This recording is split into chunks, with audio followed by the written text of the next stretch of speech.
Hey everyone, Cody here, and today we'll be doing a red and gray abstract painting.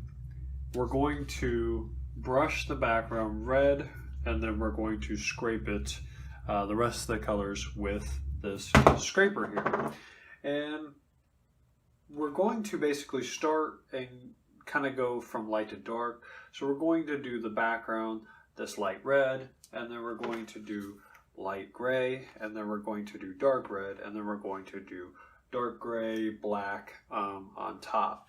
Now I had this idea in my head, and the idea for the painting name is of smoke and blood. Now I understand it's a little gory, it sounds a little gory, but sometimes you just can't help the ideas that you have, and I think that those colors are very cool together. They're kind of ominous, right? A little dark, and the name is a little maybe unsettling, I suppose, but you know, I couldn't help it. You know, it's the thought that I had, and it looked cool in my head, so I'm hoping that the painting will be, you know, as cool on paper as it sounded in my head.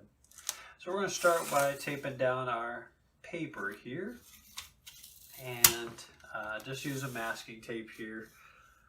I don't recommend masking tape for general use for taping down paintings, only because sometimes it likes to stick to the paper, but as I've said in previous videos, I don't have any painter's tape and I have a ton of masking tape, so why not use it up?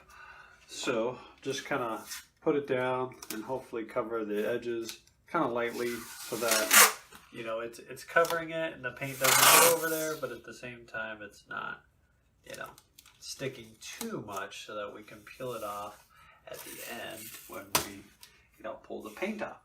So we'll go ahead and put that there and cover the bottom, and we are good to go. All right, so now that we've got our tape down, we've got this little box, we can go ahead and start. So I did buy a new brush.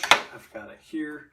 We're going to start with the red, and we're just going to go ahead and put a decent amount on there just to cover the background. Man, this color, this cadmium, I think it's the naphthol red. I love that naphthol red. It's a nice nice color actually. So we're going to go ahead and work this in, and we're going to I'm going to basically do it the direction that we're going to be scraping. This is so that when I apply the next layers, because I'll be scraping in the same direction, you know, maybe it will kind of fill in those gaps with the next colors. And we're going to put this out and kind of spread it out. And I might need a little bit more. We'll kind of see here in just a second. Now, while I'm doing this, I did want to talk to you guys about something kind of cool. So, as of this video, I'm just over 800 subscribers, which is pretty cool. My goal is at least 1,000. I mean, obviously, I'd like more than that, but you know, I'm grateful for every person that, you know, subscribes and watches these videos. So right now the goal is 1,000. And we're pretty close. We're at 800, and I think, you know, if we can kind of keep pace, you know, I should reach it, you know, the next month or 2 months, you know, hopefully maybe faster. So I'm going to do what I can to maybe boost the videos, to promote them, to really reach it, because for the 1,000 subscriber special, I'm going to basically fulfill the request that I've been getting of doing another pollock style painting. Now I've wanted to, and it just hasn't worked out recently, but I am to the point where I should be able to do that very soon, and I want to. A lot of people like the pollock style paintings. They like to see the process kind of beginning to end, and I really want to show that off. So once I reach the 1,000 subscribers, then I will do one shortly after. So we're pretty close, and I want to do that, so it's kind of exciting. And actually, I'm going to show you guys. So, and this is not going to be a small pollock style painting. just bought this bad boy right here. This canvas is 4 feet by 5 feet. It's one of the biggest canvases I've done. I've done another one before that was that size. I've done a few that were large and almost that size that were, you know, longer than that but thinner. So I've done large canvas before, but I haven't done too many of them. And I figured what better way to really kind of christen that big canvas than to do a Pollock style painting. So I already have an idea of kind of how I want to do it. So now it's just kind of the matter of getting the paint and doing it as the 1,000 subscriber special. So just look forward to that. All right, so we've got our base coat down, this light red. It's already starting to dry, so I really kind of want to work on the next layer. I mean, it's warm in here. It's still summer, so, you know, it's just still warm. All right, so we're going to go ahead and put our gray down, and then we're going to pull it along and work it in. So I've got my corrugated plastic here, trying to see which end was the flat end. I believe it was this end. So we're going to go ahead and pull that in. We're going to put some real pressure into it.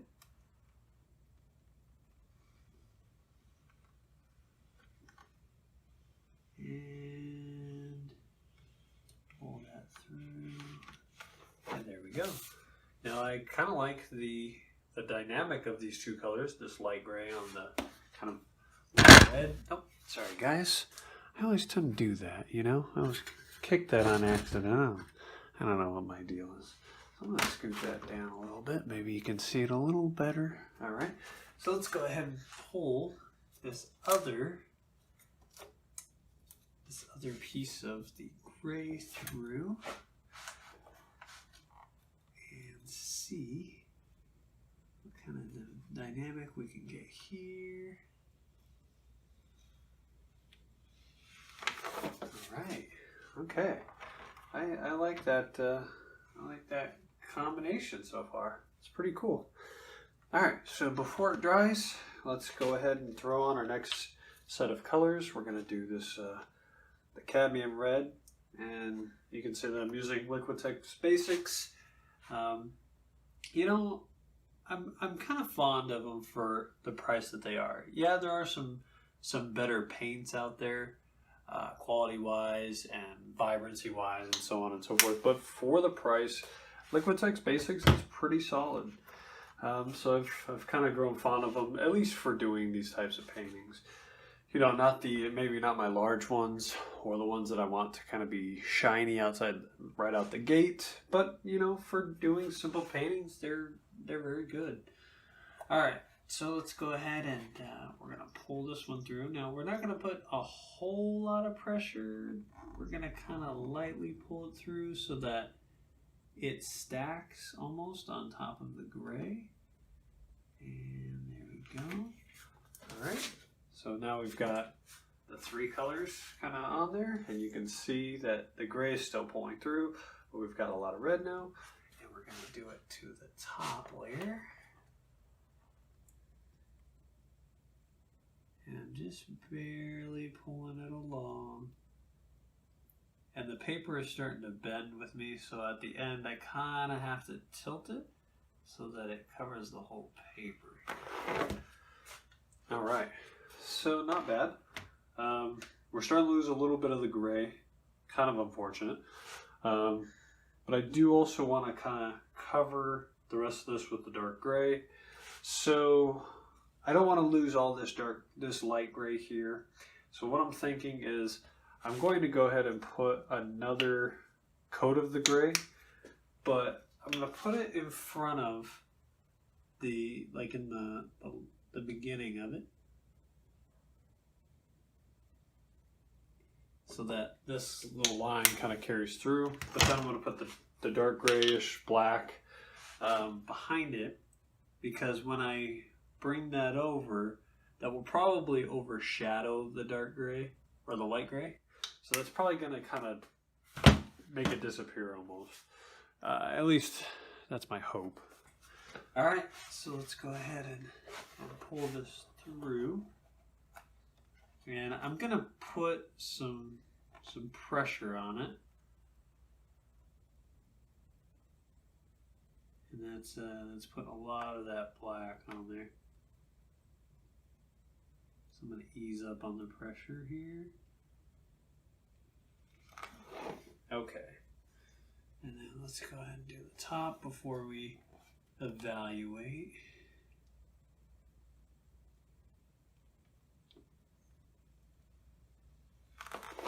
Okay. All right. So here are my thoughts. It is too dark. The black overtook everything, which is unfortunate. I should have realized that going from light to dark as opposed to dark to light. But in this kind of stacking method, that kind of makes sense that it would do that.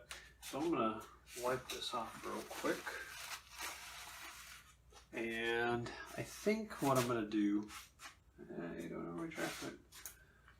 I think I'm going to go ahead and flip this over. And we're going to go against the grain, and we're going to apply all of the other colors that weren't the black. So, can you guys still see that, or is it cut off? Looks like it might be cut off. So let's see. Actually, let's just pull it. I'm dropping stuff, guys. I'm about to drop my camera, actually. Come on, work with me. There we go. Okay. All right, that's good enough. All right, so what we're gonna do is we're gonna try to get this to kind of come back to us. So we're gonna apply the gray, and we're going to apply a healthy amount. And then I suppose for the red, we kind of lost the dark red, but I also want some extra color in there. So I think what I'll do is I'll go ahead and do the layer, the bottom layer color. And then we'll just we'll slowly kind of pull it through and see if pulling it through, I'm going to put a lot of pressure on it so that we can kind of see if we can really work this color over. And we'll see what happens here.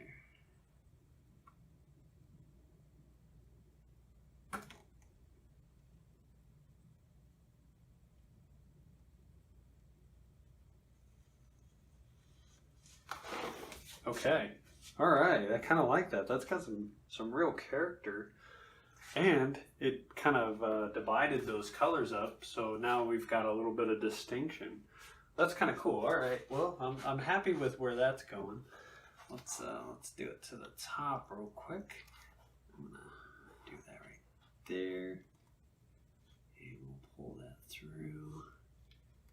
We're really gonna pull those colors through, really putting some pressure on it.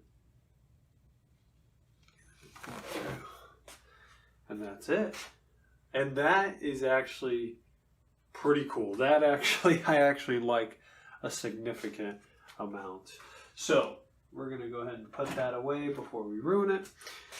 We're gonna peel the tape away while it's still wet so that it doesn't dry to it. And of course it doesn't want to come up. Why would it? Let's see if we can get it up here. All right. Cool. Go ahead and separate these so that it doesn't pull the painting the wrong way. And we'll just gently pull this tape away. We don't want to go too crazy and pull it too fast and rip the painting. I really hate when that happens. And you can see that the tape actually makes a nice little border. Now, I always do this because I intend to sell these matted and framed anyway. So I intend to have like a mat, like a white square over the edges anyway. So you don't see the edges. So it doesn't matter if they're not perfect.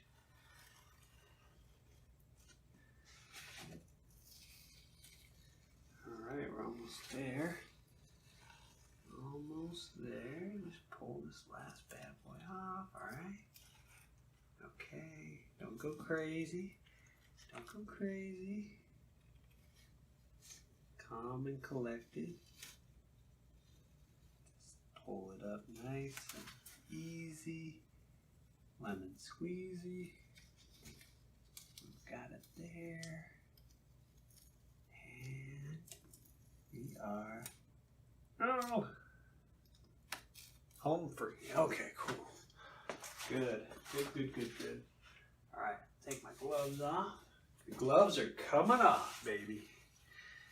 All right, so now I've got paint on my hands, so it's probably gonna get all over my phone, but that's okay. All right, let's zoom out and let's go ahead and take a look at this bad boy. Honestly, guys, I am kind of impressed with how it turned out. You know, I thought for a moment there we didn't have it.